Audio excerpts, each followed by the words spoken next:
What's up guys, and welcome back to the channel. Today, we're going to be tackling a topic that I'm super excited to talk about. And what might that topic be, you may ask? Well, of course, everybody's favorite FromSoft title, Dark Souls 2. Nah, I'm just kidding. I know most people strongly dislike Dark Souls 2, but honestly, it's my favorite. There's a plethora of reasons for that, but we can get into that another time. This is actually going to be more of a Nightreign video, but I really just wanted to work that joke in somehow. Anyways, let's get back on topic. Today, I want to talk about the top 5 Dark Souls 2 bosses I think should return for Nightreign. No matter how you feel about Dark Souls 2, you have to admit that it had some of the most interesting bosses out of all the Soulsborne titles. They experimented with the series in multiple ways after Dark Souls 1, and though it may have ruffled a lot of feathers, that's actually part of what makes it so memorable for myself and many others. Nightreign is also the perfect game to bring back bosses we likely would have never seen again, like the Smelter Demon for example, which is in my opinion, one of the coolest and most fun bosses in Nightreign. So yeah, without further ado, let's get into the first boss. At number 5, the first boss I would love to see return is the Pursuer.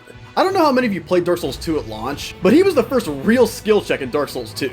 He's super aggressive and does a fucking ton of damage. It also felt like he just showed up everywhere throughout the game. His attacks may be a bit on the slower side, but they certainly pack a punch. He can also close distances super fast with his dash attack, and start pummeling you before you can even blink. His boss arena in Dark Souls 2 was also super small, which is very reminiscent of Nightreign's Night Boss Circle. Nightreign's area is admittedly a bit larger, but with some tweaks similar to how they handled Smelter Demon, he could fit wonderfully in Nightreign. His dash attack in particular could cause tons of problems for groups, especially for Recluse and Revenant players. In Dark Souls 2, you could use a ballista or two to take him down, but without that crutch in Nightreign, he could potentially be a lot more challenging and fun. If I had to assign a day to him to base his difficulty on, I would probably say he'd be a day 1 boss, but if they were to crank his health up a bit, he'd fit right in with some of the other day 2 bosses. He's not nearly as popular as a lot of the other Dark Souls 2 bosses, but I would say he's more or less around Smelter Demon levels of Dark Souls fame, and we already got him, so there's always a chance the Pursuer could make an appearance at some point. Okay, I think that's enough Pursuer glazing for now. Let's move on to the next boss, or number 4, I guess.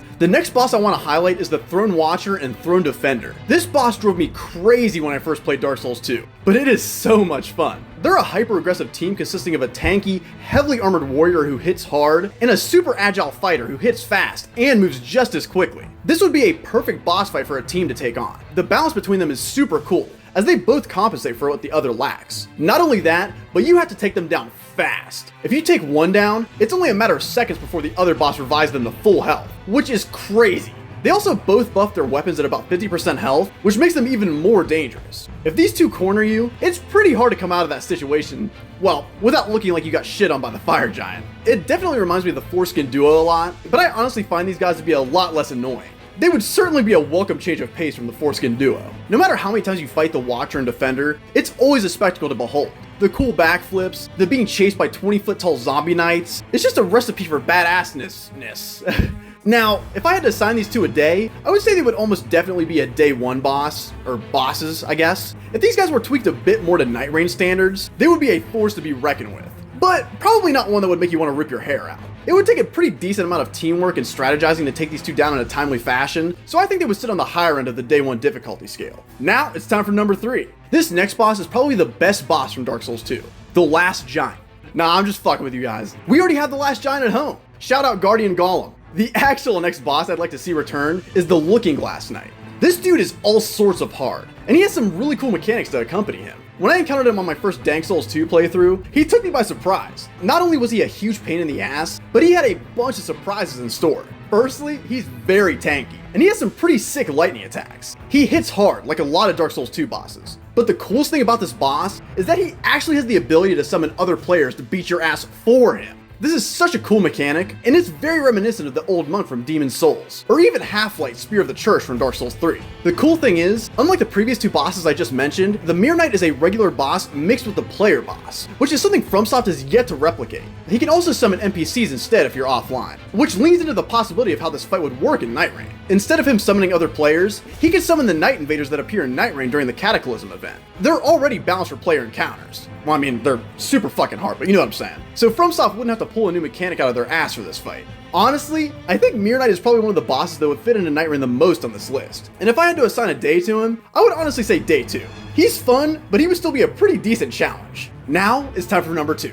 At number 2, we have Nashandra. Nashandra is a very odd boss. And while she didn't disappoint as a final boss, the whole fight just kind of had off vibes when I first encountered her. But I still dug it. It was actually kind of creepy in a way. You might be asking yourself, why did I pick Nashandra? And to be honest, it's just because she's a really cool fight. She's pretty strong, and some of her attacks can wipe you out pretty fast. She doesn't move around all that much, but she has really intense crowd control moves that can destroy a few Nightfarers with little effort. She's a pretty slow boss, but the main thing that keeps her from being smushed into a fine paste by a group of chads is her cursed blob goo.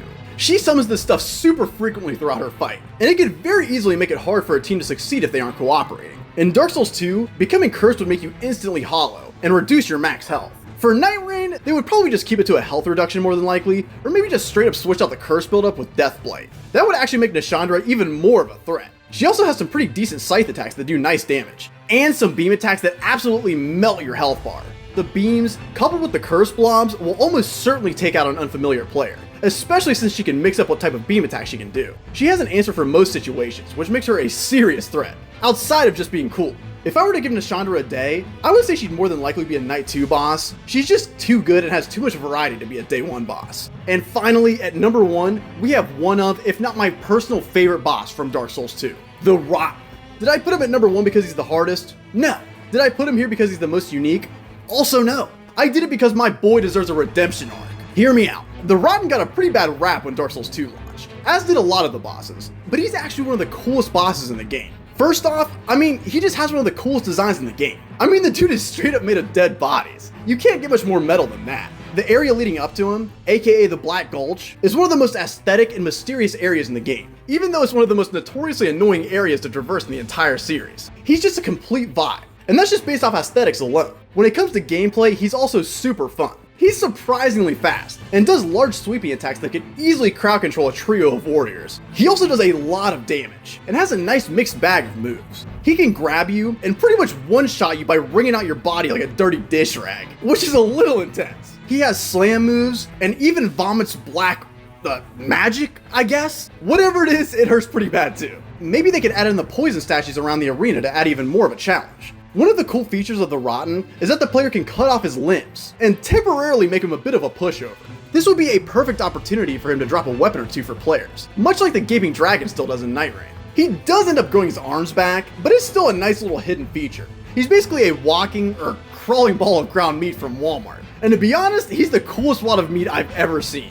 If I were to assign a day to him, I would say he'd probably fit well as a Day 1 boss, but if they beefed him up with the poison statues, he might fit as a Day 2 boss. But yeah guys, that's my list of the top 5 bosses I think should make a return in Nightreign. What do you guys think? Do you agree with my list? Or am I missing some bosses that would be even cooler than the ones on my list? If you liked the video, be sure to let me know what games bosses I should rank for my next video. I had a lot of fun making this video, and I intend on making a lot more fun Nightreign videos in the future, so stay tuned. If you're new to the channel, please subscribe, and be sure to like the video if you enjoyed it. I'd really appreciate it. I hope all you Nightfarers have a good rest of your day, and I'll see you guys soon.